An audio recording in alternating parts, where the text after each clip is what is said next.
atas Sudah Buletin dengan judul Anda Apa dengan 10 Muharram.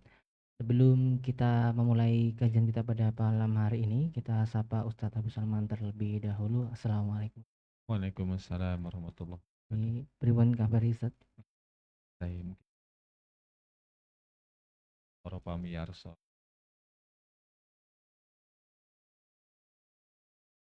Amin Ustadz. Kalau untuk waktunya Ustadz sudah hadir di tengah-tengah kita pada malam hari ini, dan kami ucapkan juga selamat bergabung untuk teman-teman yang menyaksikan secara live streaming baik di muslim.or.id ataupun mendengarkan di radiomuslim.com. Terima kasih untuk atensinya untuk bergabung bersama kami di kajian kita pada malam hari ini.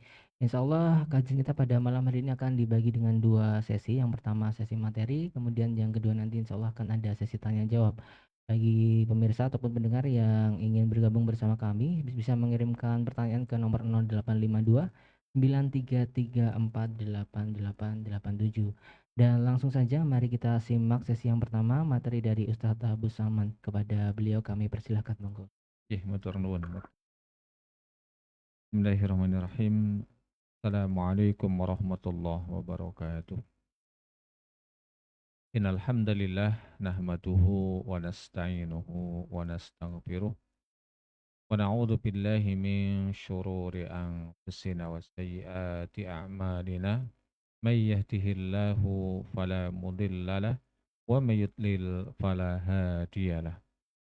وأشهد أن لا إله إلا الله وحده لا شريك له وأشهد أن محمدا عبده ورسوله صلى الله عليه وعلى آله وأصحابه والتابعين ومن تبعهم بإحسان إلى يوم القيامة أما بعد. Kaum muslimin, para pendengar radio muslim dimanapun Anda berada, dan juga para hadirin yang hadir di kantor dakwah YPA Yogyakarta yang saya muliakan rahimakumullah wa azanillahu wa iyyakum jami'an. Pertama sekali, marilah kita senantiasa memuji syukur kepada Allah Subhanahu wa taala. Alhamdulillah di malam hari ini kita masih diberikan kesempatan oleh Allah Subhanahu wa taala untuk bersua di dalam acara bedah Buletin At-Tauhid yang merupakan acara pekanan Radio Muslim yang disiarkan di setiap Jumat malam mulai jam 8. Pada malam hari ini kita akan berbicara mengenai sebagian perkara yang berhubungan dengan bulan Muharram. 10, ada apa dengan 10 hari yang awal di bulan Muharram? Ketika para ulama ahli tafsir menjelaskan tentang walayalin asyr, di antara pendapat mereka, ya di antara pendapat mereka ada yang mengatakan 10 malam itu maknanya adalah 10 hari yang awal di bulan Muharram. Meskipun yang lebih kuat dalam hal ini adalah 10 hari yang awal di bulan Dzulhijjah, yaitu bulan Kemenak. Namun kita tidak menafikan ya adanya sebagian ulama yang berpendapat demikian. Nah, kaum muslimin yang berbahagia rahimakumullah wa azanillahu wa iyyakum jami'an. Di antara yang menginspirasi kenapa sampai ada judul ada apa di 10 hari yang awal di bulan Muharram. Menimbang di antaranya adalah banyaknya kaum muslimin yang merasa ngeri ya dengan bulan Muharram, yang kalau di dalam kalender Jawa itu disebut dengan bulan Suro. Ya, dengar kata Suro itu ngeri, padahal Suro maknanya adalah berani. Ya, harusnya itu berani, bukan malah wedi gitu ya. Namun demikianlah kenyataannya, sehingga mereka wedi, takut, ya untuk melakukan berbagai macam eh, perkara-perkara yang itu diperintah di dalam agama. Seperti menikah itu kan sesuatu yang diperintahkan di dalam agama. Ataupun sunatan itu juga diperintahkan di dalam agama. Namun banyak di antara kaum muslimin itu yang justru takut ya melakukan perkara-perkara tersebut di bulan Muharram, di bulan Suro. Lah ada apa gitu ya. Nah insya Allah nanti kita akan sampaikan beberapa hal yang berkaitan dengan bulan Muharram. Secara khusus di 10 hari yang awal, namun secara umum adalah di bulan Muharram itu sendiri. Allah Subhanahu wa taala di dalam surat At-Taubah ayat ke-36 ya, berfirman inna iddatasy syuhuri indallahi isna asyara syahran fi kitabillah yauma khalaqas samawati wal ard minha arba'atun hurum dzalika dinul qayyim fala tazlimu fihinna anfusakum waqatilul musyrikina kaffatan kama yuqatilunakum kaffah wa'lamu annallaha ma'al muttaqin. Di situ disebutkan di antara 12 bulan yang Allah Subhanahu wa taala sudah tetapkan di sisinya itu ada 4 bulan haram, ya ada 4 bulan haram. Di dalam hadis yang diriwayatkan oleh Imam Muslim dan yang lainnya, Rasulullah sallallahu alaihi wasallam bersabda, "Inaz zamana qad istadaraka hayatihi yauma khalaqallahu as-samawati wal ard as-sanatu isna asyara syahrun minha arba'atun hurum." Salah satu mutawaliyatun dzul qa'dati wa dzul hijjati wal muharram wa rajab syahrul mudhar alladzi baina jumadai wa sya'bana. Sesungguhnya waktu itu betul-betul berputar sebagaimana yang telah Allah Subhanahu wa taala tetapkan. Di hari di mana Allah Subhanahu wa taala menciptakan langit dan bumi. Ketika Allah menciptakan langit dan bumi dan ketika itu pula Allah Subhanahu wa taala sudah menetapkan garis edar dari masing-masing planet yang ada. Sudah menetapkan poros-poros dari seluruh benda-benda yang ada, baik di langit ataupun di bumi. Dan ini merupakan keagungan Allah, kemuliaan Allah dan sekaligus kebijaksanaan Allah Subhanahu wa taala serta keilmuan Allah yang tak terhingga. Nah, kemudian Allah Subhanahu wa taala di dalam firman tadi di dalam surat At-Taubah ayat ke-36 menjelaskan ada 12 bulan di dalam 1 tahun. Dan ini persis sebagaimana yang juga disabdakan oleh Rasulullah sallallahu alaihi wasallam. As-sanatu isna asyara syahran. 1 tahun itu jumlahnya ada 12 bulan. Yang di dalamnya ada arba'atun hurum, ada 4 bulan haram. 3 bulan berturut-turut berurutan dan yang 3 bulan itu adalah Dzulqa'dah, Dzulhijjah dan Muharram. Yang kalau di bulan ataupun di kalender Jawa disebut dengan Dzulqa'dah besar dan bulan Suro. Kemudian Warajab Syahrul Mudhar dan Rajab bulan Mudhar, Rajab Mudhar yang ada di antara 2 Jumadai. Jumadil Ula dan Jumadil Saniyah serta Sya'ban. Jadi di antara 2 Jumadai dengan Sya'ban, yaitu bulan Rajab yang dalam kalender Jawa disebut dengan bulan Rejab gitu ya, di bulan Rejab. Nah, ini merupakan karunia yang Allah Subhanahu wa taala berikan, keutamaan yang Allah Subhanahu wa taala berikan kepada sebagian waktu yang Allah inginkan. kepada sebagian bulan yang Allah Subhanahu wa taala inginkan.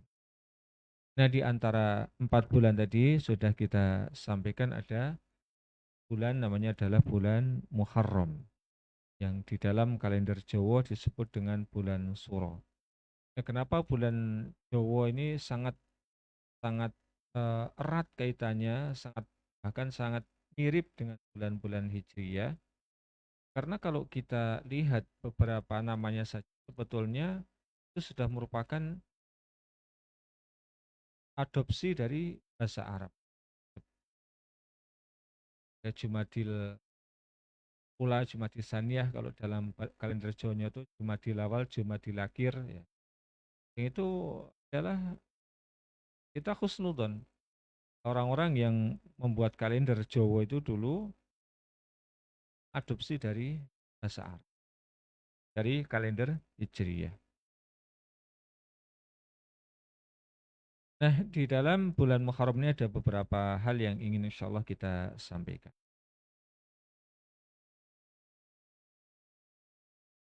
Yang pertama di dalam eh, bulan Muharram ini ada keutamaan untuk berpuasa yaitu puasa Asyura. Ya, puasa Asyura. Di mana puasa Asyura itu adalah puasa yang dilakukan pada tanggal 10. Ya. Dilakukan pada tanggal 10 bulan Muharram ataupun bulan Syura. Dan puasa pada bulan Syura ini merupakan puasa yang eh, sangat dipentingkan ya oleh Rasulullah Shallallahu Alaihi Wasallam. Sampai pun ketika sudah diwajibkan puasa pada bulan Ramadan. Dari sahabat Ibnu Abbas radhiyallahu taala anhuma beliau mengatakan, "Ma ra'aitun nabiyya sallallahu alaihi wasallam yataharra siyama yaumin faddalahu ala ghairihi illa hadzal yaum yakni yaum Asyura wa hadzal syahr yakni syahr Ramadan." Saya belum pernah melihat Nabi Shallallahu Alaihi Wasallam memberikan perhatian yang spesifik terhadap puasa satu hari yang beliau lebih istimewakan melebihi hari Asyura. Dan puasa di bulan ini yaitu di bulan Ramadan. Hadis riwayat Imam Ahmad dan juga riwayat Imam Bukhari. Hingga kalau kita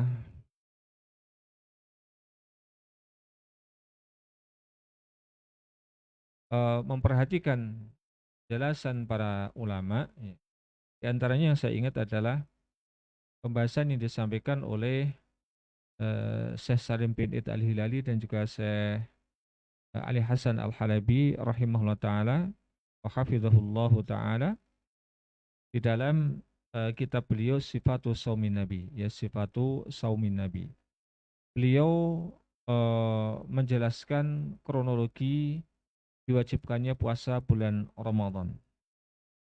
Dan kemudian beliau menyebutkan di antara puasa yang diwajibkan kepada kaum muslimin sebelum diwajibkannya puasa pada bulan Ramadan adalah berpuasa pada hari Syura, ya berpuasa pada hari Syura.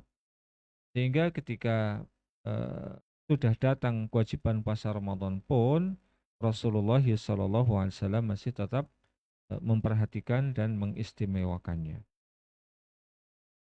Di antara faedah berpuasa pada hari Asyura ya, yaitu menggugurkan dosa selama 1 tahun.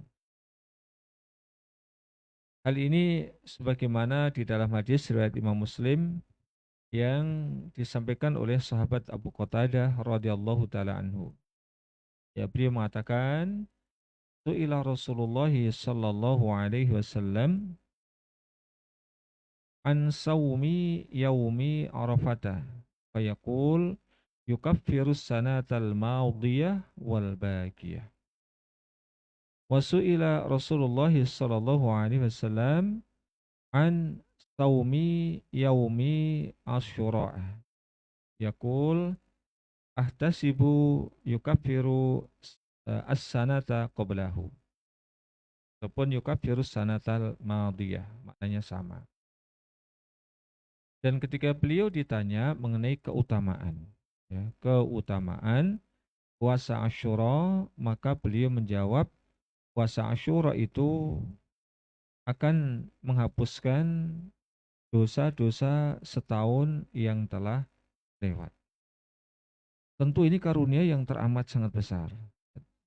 Amat sangat besar yang tidak selayaknya kita kaum muslimin ya membiarkan hari ini berlalu begitu saja. Ya berlalu tanpa kemudian kita berpuasa padanya. Al-Bauti berkata Imam Nawawi pernah menyampaikan, dia menjadi kafarah bagi dosa-dosa kecil. Bila dia tidak punya dosa kecil, maka diharapkan bisa menghapus dosa besar. Bila tidak ada dosa besar, maka diharapkan bisa meninggikan derajatnya. Ya, Mausu'ah Fiqh Al-Quwaitiyah. Ya, ini komentar Al-Imam Nawawi yang beliau memiliki syarah Sahih Muslim. Beliau memberikan syarah demikian. Dan saya kira ini tidaklah jauh berbeda dengan pendapat mayoritas para ulama bahwa fungsi daripada amal-amal soleh yang di dalam hadis ataupun di dalam ayat Al-Quran itu disebutkan menghapuskan dosa-dosa yang setahun telah lalu, setahun yang lewat dan yang akan datang, maka yang dihapuskan adalah dosa-dosa yang kecil. Ya, dosa-dosa yang kecil ini kaidah utamanya. Kenapa? Karena untuk dosa yang besar itu perlu adanya taubat dan nasuha. Bagaimana firman Allah Subhanahu wa taala, ya ayyuhalladzina amanu tubu ilallahi taubatan nasuha. Wahai orang-orang yang beriman, bertaubatlah kalian kepada Allah Subhanahu wa taala dengan taubat nasuha. Dengan taubat yang spesifik ya. Kita memohon kepada Allah Subhanahu wa taala ampunan terhadap dosa-dosa besar kita. Baik, berikutnya hari di mana Allah Subhanahu wa taala menyelamatkan Bani Israel. Ibnu Abbas radhiyallahu taala anhuma berkata,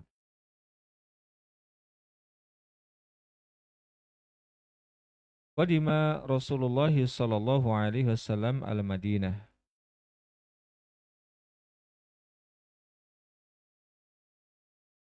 Fawajada al-Yahuda wa yasumuna yawma Asyura.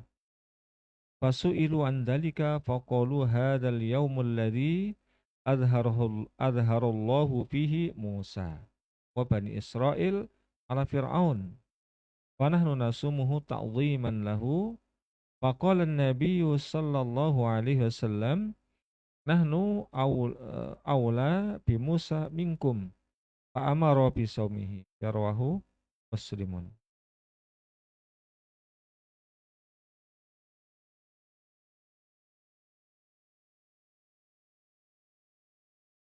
Kata Ibnu Abbas radhiyallahu taala anhuma ketika Rasulullah sallallahu alaihi wasallam masuk ke kota Madinah, beliau mendapati orang-orang Yahudi berpuasa hari Asyura.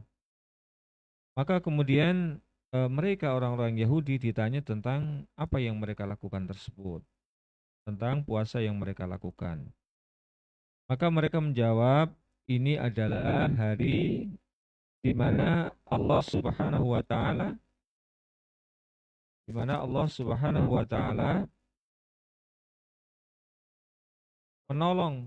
menolong Nabi Musa alaihissalam. Ya, menolong Nabi Musa alaihissalam dan memenangkan beliau atas Fir'aun. Jadi Allah Subhanahu wa taala menolong Nabi Musa dan para sahabatnya dari Fir'aun dan para tentara. Hari itulah hari diselamatkannya Nabi Musa dari kejaran Fir'aun dan bala tentaranya. Di mana ketika Nabi Musa alaihissalam dan para sahabatnya terpentok dengan laut, maka kemudian Allah Subhanahu wa taala memerintahkan kepada Nabi Musa untuk memukulkan tongkatnya ke laut tersebut, dan kemudian terbelahlah laut tadi. Maka akhirnya Nabi Musa dan para sahabatnya, yang beliau sudah pasrah total kepada Allah karena di belakang ada Firaun dan bala tentaranya di depan laut. Maka kemudian datanglah firman Allah, datanglah pertolongan Allah. Nabi Musa diperintahkan memukulkan tongkatnya, maka terbelahlah laut tersebut hingga Nabi Musa dan kemudian para sahabatnya bisa menyeberang. Nah, namun ketika itu ya, Firaun dan bala tentaranya juga ternyata mengikuti jalan di tengah laut yang terbelah tadi. Namun karena yang lebih duluan adalah Musa dan para sahabatnya, ketika mereka sudah sampai di daratan, maka Allah Subhanahu wa taala kembali mengatupkan dua bibir air dari laut yang terbelah tadi. Hingga kemudian Firaun dan bala tentaranya terkubur di laut tersebut. Dan kemudian Allah Subhanahu wa taala di dalam Al-Qur'an memberitahukan kepada kita bahwa jasad Firaun itu Allah abadikan. Allah abadikan, tujuannya apa? Tujuannya adalah sebagai pembelajaran bagi orang-orang yang hidup di belakang mereka. Bahwa ternyata seseorang yang congkaknya luar biasa, yang dia mengaku sebagai wa anna rabbukumul a'la, aku adalah Rabb kalian yang paling tinggi, ternyata dia pun mati. Dan ketika nyawa sudah sampai di tenggorokan, ya hampir mati, dia mengatakan, aku beriman dengan Tuhannya Harun dan Musa. Namun ketika itu pengakuan dari Firaun sudah tidak lagi bermanfaat. Karena sudah nyawa sudah sampai di tenggorokan. Sudah tinggal meninggal mati hanya saja. Apalagi sebelum itu memang dia adalah seorang yang sangat-sangat menentang kepada dakwah Nabi Musa alaihissalam. Nah itulah kemudian kenapa Rasulullah SAW berpuasa dan memerintahkan kaum muslimin berpuasa.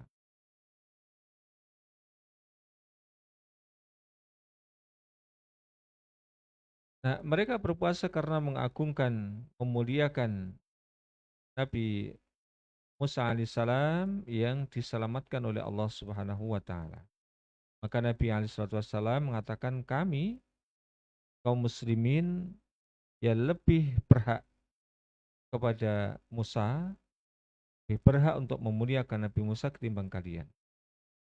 Maka kemudian beliau Shallallahu Alaihi Wasallam memerintahkan kepada kaum muslimin, ya, mulai memerintahkan kepada sahabatnya dan juga kaum muslimin secara umum, ya, untuk berpuasa. Jadi riwayat Imam Muslim dan juga riwayat Imam Bukhari. Kemudian berikutnya yaitu puasa Asyura dahulu diwajibkan. Sudah kita singgung sedikit di muka tadi. Biasanya di dalam Mausu'ah Fiqhiyah Kuwaitiyah sebutkan puasa Asyura itu dahulu diwajibkan. Ya, hingga datanglah perintah Allah Subhanahu wa taala, syahrul Ramadan alladzi unzila fil Qur'an hudal linnasi wa bayyinatin minal huda wal furqan faman syahida minkumus syahra falyasum. Bulan Ramadan adalah bulan diturunkannya Al-Qur'an, maka siapapun di antara kalian yang ketemu dengan bulan Ramadan ini, ya hendaklah kalian berpuasa. Maka sejak turunnya ayat ini, seluruh kaum muslimin yang sudah baligh diwajibkan untuk berpuasa. Kecuali beberapa orang yang mendapatkan dispensasi berupa diperkenankan untuk tidak berpuasa di saat itu namun ganti di yang lain, ataupun kompensasinya adalah dengan memberikan fidyah dan tidak perlu berpuasa pada hari yang lainnya.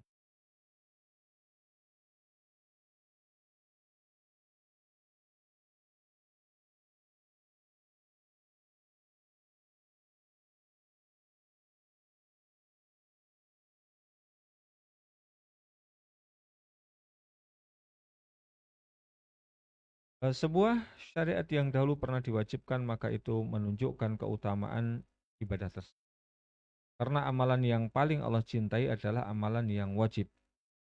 Hal ini selaras dengan hadis yang diriwayatkan oleh Abu Hurairah radhiyallahu taala anhu. Dia berkata, Rasulullah SAW bersabda, Allah berfirman, hadis qudsi, tidaklah seorang hamba mendekatkan dirinya kepada diriku dengan sesuatu amalan yang lebih aku cintai daripada menjalankan perkara-perkara yang aku wajibkan kepadanya.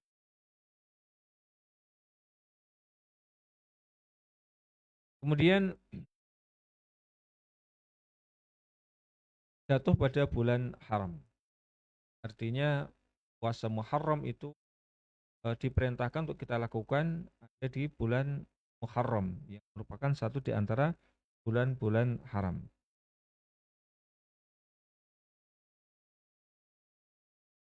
Nah, sebagaimana yang sudah kita singgung di muka tadi, yang bulan Muharram itu merupakan satu di antara 4 bulan-bulan yang diharamkan.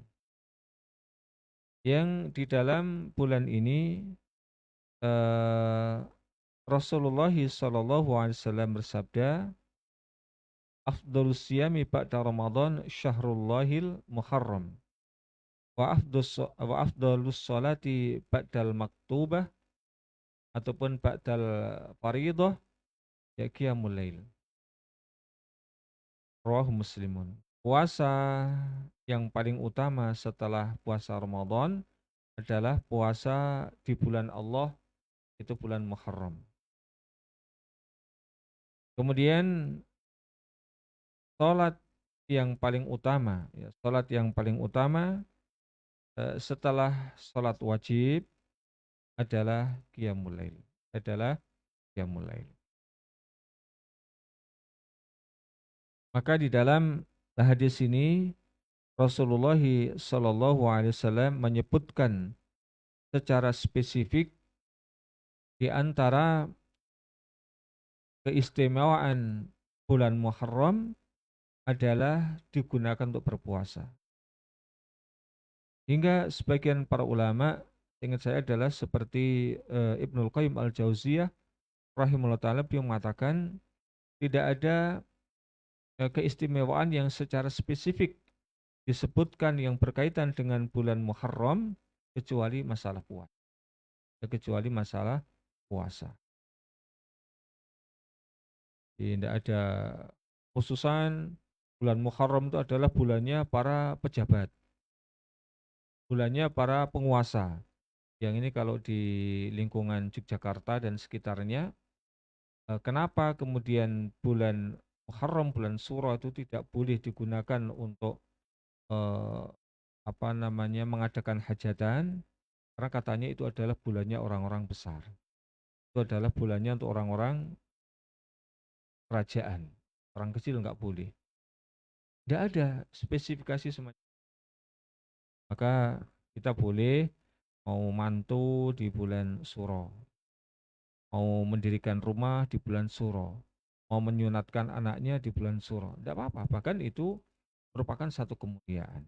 Kenapa kemudian ketika di bulan Dzulhijjah kita lihat, ya kalau di dalam kalender Jawa di bulan besar itu kaum muslimin wah semangat itu bikin walimah banyak undangan, hampir tiap hari ada itu. Tapi begitu masuk bulan Syuro sepi, ya hingga barang-barang yang biasanya laris untuk digunakan di prosesi pernikahan itu nanti di bulan Syuro tiba-tiba turun drastis. Kenapa? Karena yaitu banyak kaum muslimin yang tidak melakukan perkara-perkara yang mulia, di antaranya adalah menikahkan di bulan Syura ini ataupun di bulan Muharram. Sejarah singkat pensyariatan puasa Asyura adalah sebagaimana yang disampaikan oleh Ummul Mukminin Ibunda Aisyah radhiyallahu taala anha. Beliau mengatakan,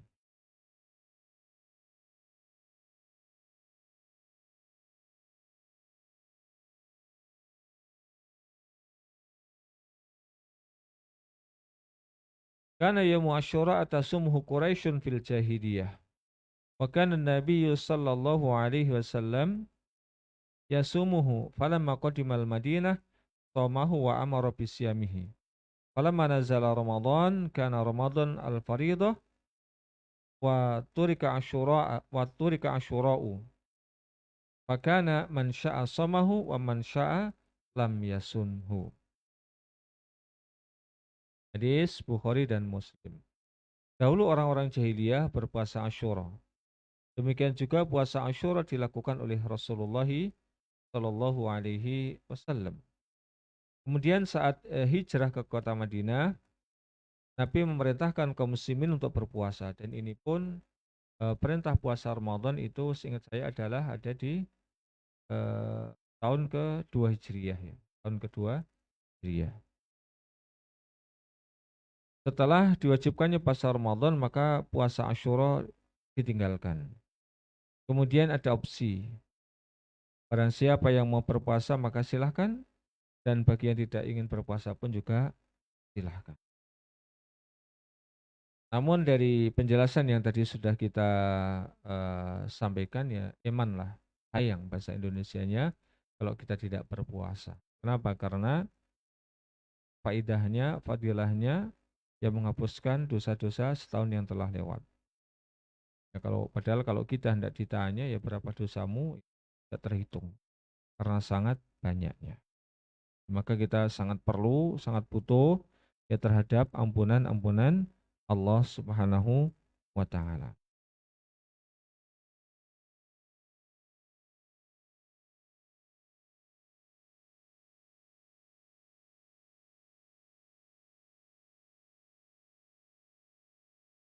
Kemudian tingkatan puasa Asyura ada 3. Ibnul Qayyim al-Jauziyah rahimahullah ta'ala di dalam kitabnya Zadul Ma'ad menjelaskan tingkatan puasa di Asyura ini ada 3 tingkatan. Pertama adalah berpuasa sebelum dan sesudahnya, yaitu tanggal 9, 10, dan 11. Yang kedua, berpuasa pada tanggal 9 dan 10-nya. Dan inilah yang paling banyak ditunjukkan, dinaskan di dalam hadis. Ketika berpuasa pada tanggal 10 saja. Apakah kemudian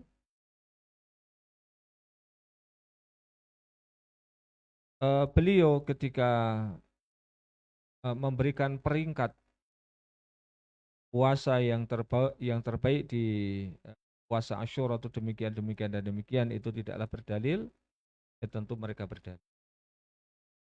Dan ini juga seingat saya adalah yang dipilih di dalam kitab Nailul Autor, yang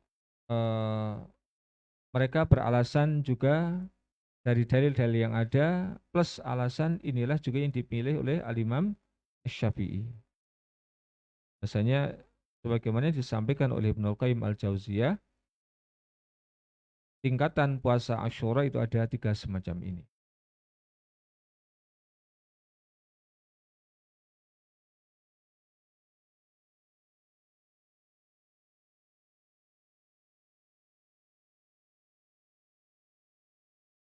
Nah, kemudian apa yang dijadikan sebagai dalil diantaranya adalah Sumu yauma Asyura wa khalifu fihil yahud, sumu qablahu yauman au ba'dahu yauman.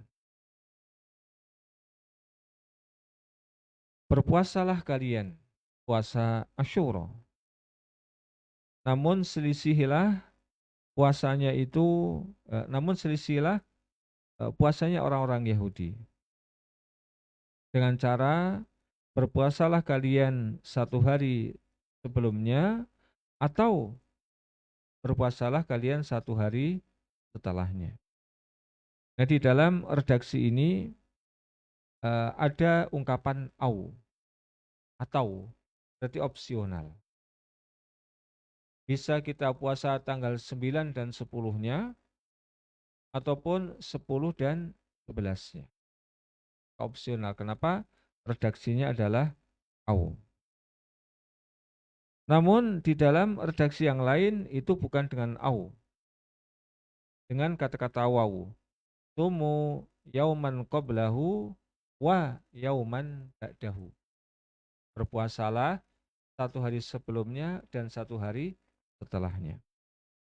Dan inilah yang kemudian dijadikan alasan oleh Al-Imam Ibnul Qayyim Al-Jauziyah rahimahullahu ta'ala.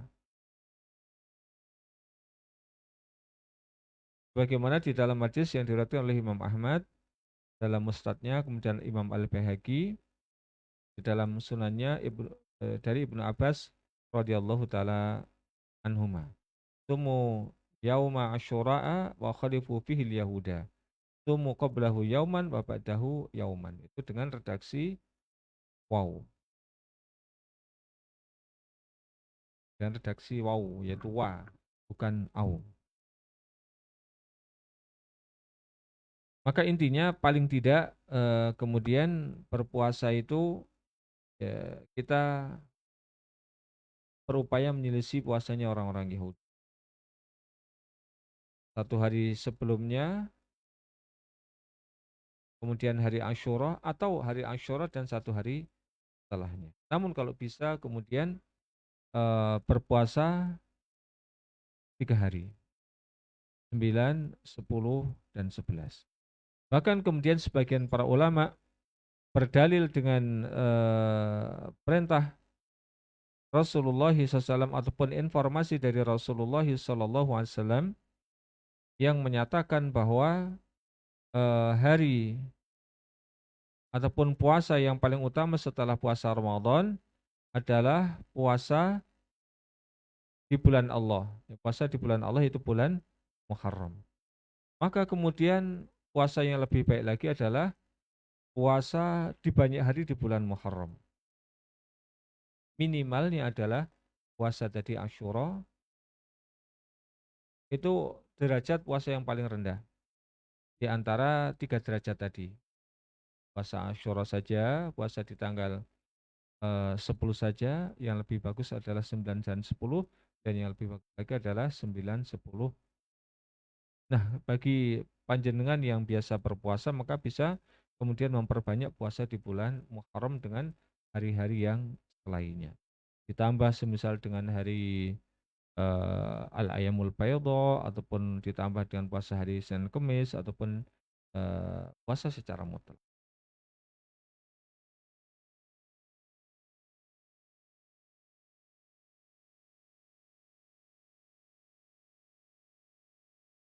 Kemudian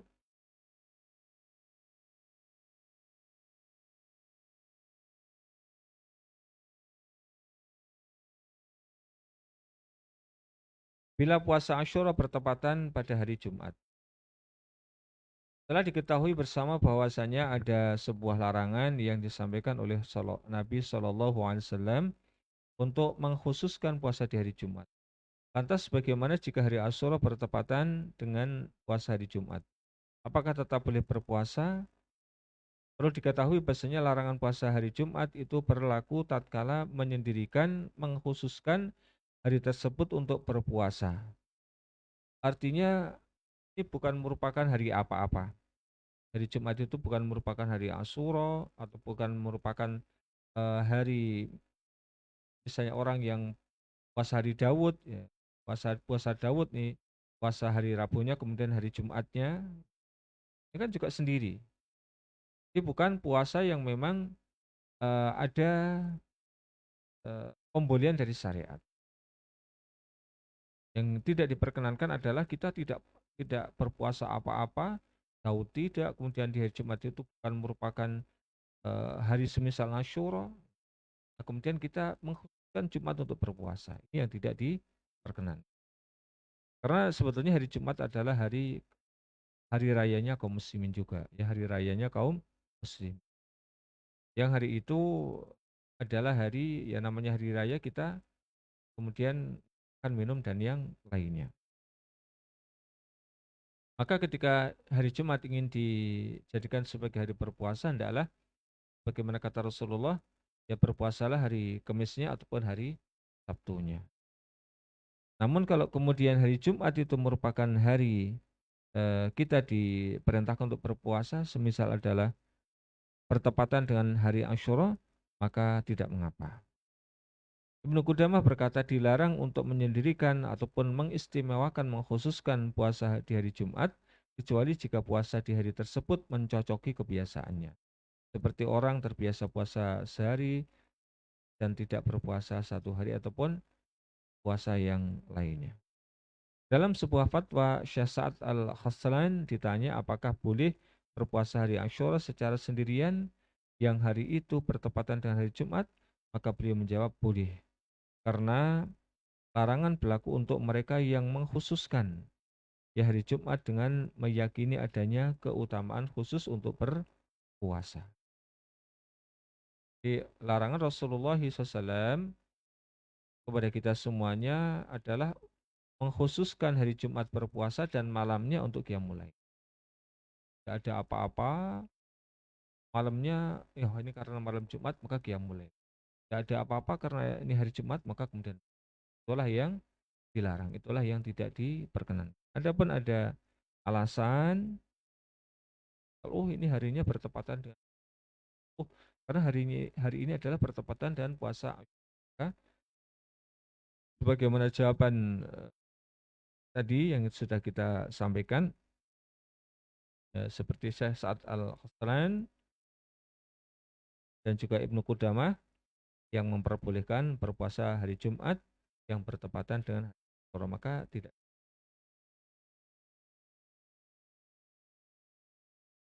Nah, kaum muslimin yang berbahagia rahimakumullah wa azanillahu wa iyyakum jami'an, ketika hari itu diistimewakan oleh Allah Subhanahu wa taala, diistimewakan oleh Rasulullah sallallahu alaihi wasallam, istimewakan oleh para sahabat dan para ulama untuk melakukan puasa, maka saya mengajak kepada kita semuanya, marilah kita pun ikut berpuasa padanya. Sayang kalau kemudian kita tinggalkan hari itu berlalu begitu saja tanpa kita puasa padanya. Karena hal ini semoga akan menjadi sebab kita bisa dimudahkan untuk melakukan amal-amal soleh berikutnya. Bagaimana perkataan Al-Hasan Al-Basri rahimahullah ta'ala, inna min jazail hasanah al-hasanatu ba'daha. Sesungguhnya di antara balasan dari amal soleh adalah seseorang dimudahkan untuk melakukan amal soleh setelahnya. Selain daripada itu, kita juga harus bersemangat untuk menyampaikan hal ini kepada saudara-saudari kita, kerabat-kerabat kita. Kita share di grup-grup WA kita bisa sampaikan di Instagram ataupun di FB ataupun di sarana telekomunikasi yang lain, ya kita sebar. Marilah kita berpuasa 9-nya, 10-nya ataupun 11-nya. Ya, semoga dengan cara ini kita akan ikut kebagian pahala dari apa yang kita sampaikan kepada orang lain. Kalau kemudian ada perkara-perkara keduniaan kita semangat nge-share-nya, ya ini perkara agama yang jelas ada tuntunannya. Alhamdulillah kalau kita lihat banyak flyer dengan berbagai macam variasi yang ada, itu alhamdulillah sudah banyak yang menyampaikan tentang sunnahnya puasa Asyura, kemudian ditambah dengan puasa Tasu'anya, iringi dengan dalil-dalilnya. Alhamdulillah, jadi tidak kemudian memerintahkan untuk beribadah namun tanpa dalil. Man sanna sunatan hasanatan fa'amila biha kana lahu ajruha wa mislu ajri man amila biha la yanqusu min ujurihim syai'a. Barang siapa yang menghidupkan sunnah yang baik ataupun menyebarkan sunnah yang baik dan dia mengamalkannya, maka baginya pahala yang dia amalkan dan pahala orang lain yang beramal dengan amalan tersebut. Dengan sebab informasi yang dia berikan, yang dia sampaikan tanpa ada pengurangan sama sekali terhadap pahala yang akan didapatkan oleh orang-orang yang menjalankan apa yang kita. Semoga Allah Subhanahu wa taala berkenan memudahkan kita ya untuk melakukan berbagai macam amal-amal soleh di bulan Muharram ini. Di antara amal soleh yang jelas disebutkan fadilahnya adalah berpuasa pada bulan Muharram. Demikian wassalamualaikum warahmatullahi wabarakatuh Muhammad wa ala alihi washabbihi. Waktu kita kembalikan. Ustadz, terima kasih untuk materinya Ustadz, dan kami persilahkan kepada para pemirsa maupun pendengar yang dengar melalui radiomuslim.com ataupun menyaksikan di muslim.org.id, dan bertanya di chat WhatsApp ataupun menulis di kolom komentar. Nah, untuk chat WhatsApp bisa ke nomor 085293348887. Dan ini alhamdulillah sudah ada pertanyaan yang masuk Ustadz.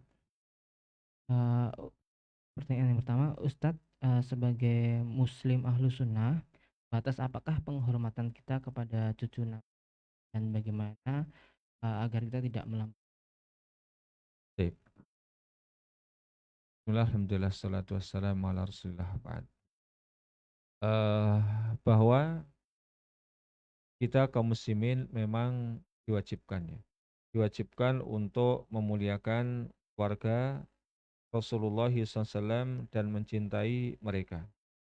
Lebih daripada kecintaan kita kepada kaum muslimin yang lainnya. Karena itulah yang memang diperintahkan oleh Allah Subhanahu wa taala kepada kita kaum muslim. Namun bahwa kecintaan kita kepada keluarga Nabi Shallallahu Alaihi Wasallam ataupun yang kita kenal dengan istilah para Habib itu ya, para keturunan Rasulullah, kita memang wajib mencintai. Namun kecintaan kita eh, berbarengan ya dengan kecintaan kita kepada Allah Subhanahu wa taala dan Rasulnya. Artinya ketika eh, ada hal-hal yang mereka lakukan, yang mereka fatwakan ternyata tidak sesuai dengan apa yang diperintahkan, diinformasikan oleh Allah Subhanahu wa taala dan Rasulnya, seberapapun besarnya kecintaan kita kepada mereka, maka harus kita tolak. Harus kita tolak dan kita muliakan, kita lebih memilih, kita lebih mengedepankan apa yang dikatakan oleh Allah Subhanahu wa taala dan Rasulnya alaihi salatu wassalam. Innama qaulal mu'minina idza du'u ilallahi wa rasulih qalu sami'na wa ata'na. Bahasanya eh, ketika orang-orang muslim itu diseru ya, untuk kembali kepada Allah Subhanahu wa taala dan Rasulnya, maka perkataan mereka yang paling tepat adalah sami'na wa ata'na. Tidak boleh kemudian kita seperti orang Yahudi. Aku mendengar sami'na wa asaina, namun aku berbuat maksiat, aku menyelisihi apa yang datang dari Allah Subhanahu wa taala dan Rasulnya. Jadi sekali lagi kita wajib mencintai mereka ya, lebih daripada kecintaan kita kepada kaum muslimin secara umum. Namun manakala kecintaan kepada mereka itu tidak bertolak belakang. Tidak bertolak belakang dengan kecintaan kita kepada Allah Subhanahu wa taala dan Rasulnya. Ketika kecintaan kepada mereka itu tidaklah bertolak belakang, bertentangan dengan apa yang dituntut oleh Allah Subhanahu wa taala dan Rasul. Ya demikian, wallahu a'lam bishawab. Ustadz, terima kasih untuk jawabannya Ustadz. Kemudian ada pertanyaan kembali yang masuk Ustadz. Ya, silakan. Ustadz, apakah ada tanda-tanda puasa Asyura kita diterima Ustadz? Dan apakah bagaimana kita bisa tahu dosa-dosa kita diampuni Ustadz? Baik. Secara persis memang kita tidak tahu.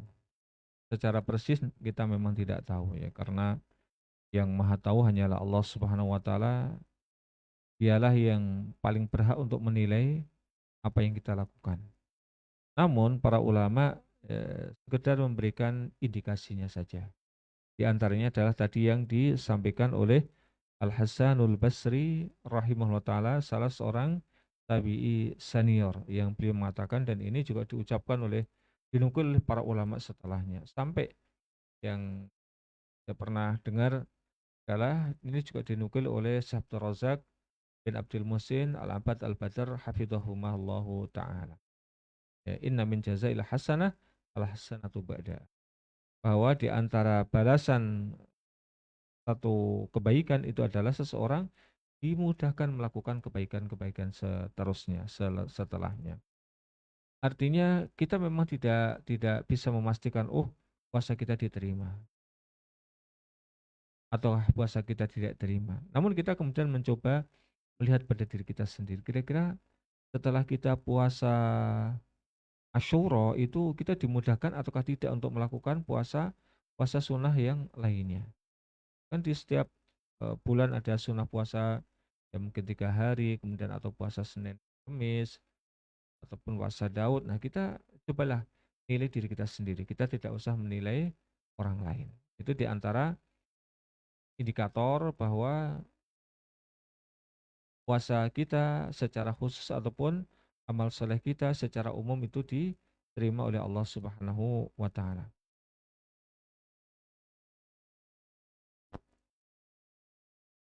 Dosa-dosa kita bagaimana? Ya, sama itu. Sama ya, dosa-dosa kita diampuni atau tidak itu yang paling tahu adalah Allah Subhanahu wa taala. Namun diampuninya dosa berarti sama saja kemudian taubat kita, istighfar kita, amal soleh kita diterima.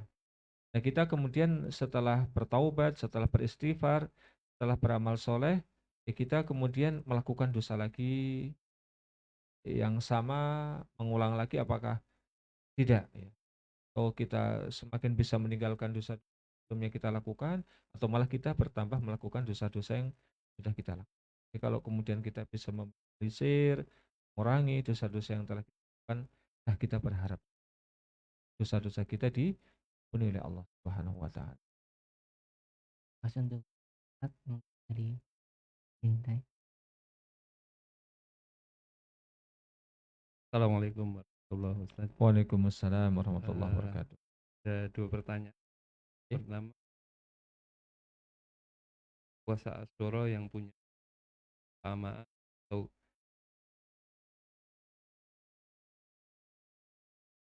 kalau qadarullah tidak uzur, sakit atau par,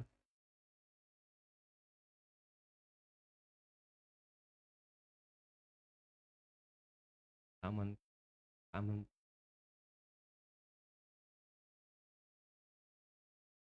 Juga, saya pernah dengar tanggal 10 Muharram itu selain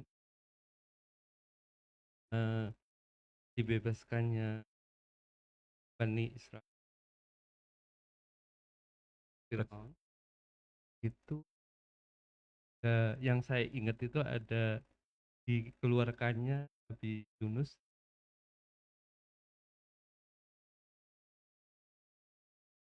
dalilnya. Itu aja. baik. Jazakallah khairan. Wa Assalamualaikum warahmatullahi jazakumullahu khairan. Waalaikumsalam warahmatullahi wabarakatuh. Untuk yang kedua, saya cuman apa namanya agak-agak aja. Namun saya agak-agak kayak pernah baca tapi saya tidak yakin. Jadi saya tidak bisa meyakinkan apakah memang ada ataukah tidak ya hadis yang menjelaskan hari itu juga Nabi Yunus dibebaskan dari perut ikan itu ya. Saya agak-agak lupa coba tapi nanti Allah SWT berikan kesempatan untuk bisa kita cari dalilnya kalau memang ada. Kemudian tadi yang pertama berkaitan dengan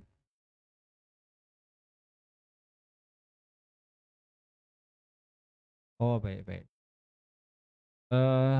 Dalam hal ini semisal puasa Asyura ataupun puasa eee, Arafah itu saya belum pernah ketemu ya, saya belum pernah ketemu dalil yang memerintahkan kepada kita untuk mengqadha seandainya kita kena uzur. Namun sebenarnya ada dalil yang lain. Ada dalil yang lain yang, menunjukkan akan, keberuntungan orang-orang yang biasa melakukan amal-amal yang soleh. Biasanya misalnya panjenengan senantiasa puasa Asyura dan puasa Arafah. Namun satu saat jenengan pas bepergian atau jenengan sedang sakit, maka tetap akan mendapatkan ganjaran sebagaimana, sebagaimana kebiasaan panjenengan. Walaupun tidak melakukan, walaupun tidak melakukan, dan ini kalau tidak salah dimuat di dalam kitab Riyadhus Shalihin bab niat kalau tidak. Di sana di bab niat itu banyak sekali hadis-hadis yang menjelaskan seperti antaranya ada orang-orang di kota Madinah yang mereka mendapatkan pahala sebagaimana yang kalian dapatkan karena mereka sangat ingin untuk bisa, melakukan sebagaimana yang kalian lakukan namun terhalang. Bagaimana juga panjenengan sangat ingin untuk bisa berpuasa Asyura, berpuasa Arafah namun karena ada halangan. Kita tetap mendapatkan ganjaran bagaimana yang biasa dengan wallahu a'lam bishawab. Ustadz, terima kasih. Mungkin satu lagi. Oh iya. Ustadz, besok saya sudah berniat puasa Tasu'a Ustadz, namun saya dapat undangan dari kawan. Bila besok saat di acara itu ada acara makan-makan, apakah saya tetap mendapatkan pahala Ustadz, pahala puasa Ustadz? Dan bagaimana menaruh prioritas bila antara amalan sunnah saling bertemu? Baik. Dalam hal ini para ulama menjelaskan ketika, seseorang diundang untuk jamuan makan, maka kata Rasulullah, datangilah kalau kalian, berpuasa silahkan berpuasa, namun kalau kalian berpuasa silahkan berpuasa dan doakanlah ya orang-orang yang mengundang kalian. Namun seandainya kalian tidak berpuasa maka nah terkait dengan apakah kita, mau makan ataukah tidak, itu dilihat dilihat urgensinya. Ketika Anda itu tidak makan dan juga si pengundang tidak mengetahui apakah Anda makan ataukah tidak, maka ketika itu kalau Anda memang sudah berniat untuk berpuasa, silakan puasa aja. Namun kalau semisal yang mengundang itu tahu, jika Anda datang dan tidak makan dia akan sakit hati ataupun merasa disepelekan, maka ketika itu yang utama ya membatalkan puasa, ya kemudian mendapatkan pahala yang Allah ya. Jadi dilihat para ulama mentafsir semacam itu, dilihat apakah sekiranya Anda itu datang dan makan ataukah tidaknya itu diketahui oleh pengundang. Kalau yang diundang 500.000 orang dan mau makan tidak diketahui ya kalau mau dan doakanlah Allahu a'lam. Nah, Ustadz, terima kasih untuk Ya, jawaban-jawabannya Ustadz, dan terima kasih mungkin kembali. belum kita akhiri kajian kita, mungkin bisa diberikan kesimpulannya Ustadz. Baik, kaum muslimin yang berbahagia rahimakumullah, sekedar menggarisbawahi bulan Muharram ataupun dalam kalender Jawa bulan bulan Suro itu adalah bulan yang mulia, marilah kita mulia. Kita muliakan dengan amal-amal ibadah yang khusus, ibadah yang mahdhah, dan juga kita muliakan dengan perbuatan-perbuatan keduniawian seperti nikah, sunat ya, yang itu bisa kita niatkan menjadi sesuatu yang akan bernilai ibadah di hadapan Allah Subhanahu wa taala. Ketika memang tidak ada dalil yang melarang, maka ya kita tidak usah kemudian takut ya. Wah, ini bulan Suro nanti begini dan begitu. Kalau berbicara mengenai perceraian, mengenai retaan rumah tangga, ya orang yang menikah di bulan apapun ya kalau mau retak ya retak. Faktornya bukan karena bulan suronya dan tidak bulan. Demikian semoga Allah Subhanahu wa taala memberikan kemudahan kepada kita semuanya dan untuk mengamalkan amal-amal soleh di bulan Suro ini, di Muharram ini. Semoga Allah jadikan ilmu yang kita bahas malam ini menjadi ilmu yang bermanfaat bagi kita. Allahumma alim nabi wa wanfa'na bima 'allamtana wa zidna ilma. Kita sudah dengan doa kafaratul majelis. Subhanakallahumma bihamdika asyhadu an la ilaha illa anta astaghfiruka wa atubu ilaik. Billahi taufiq wal hidayah. Assalamualaikum warahmatullahi wabarakatuh. Matur nuwun. Waalaikumsalam warahmatullahi wabarakatuh. Jazakumullah khairan kepada Ustaz Abu Salman. Semoga Allah senantiasa memberkahi Ustadz dan keluarga. Dan kami ucapkan terima kasih untuk teman-teman yang sudah hadir di kantor dakwah YPA. Semoga berjumpa kembali di pekan selanjutnya. Dan kami juga mengucapkan terima kasih kepada teman-teman bedah Buletin At-Tauhid ataupun teman-teman di Buletin. Jangan lupa untuk berinfak dan berdonasi agar Buletin At-Tauhid bisa hadir di tengah-tengah kita. Dan sekian dari kami, mohon maaf undur diri jika banyak salah kata, kami mohon maaf. Dari kantor dakwah YPA kami pamit. Wassalamualaikum warahmatullahi wabarakatuh.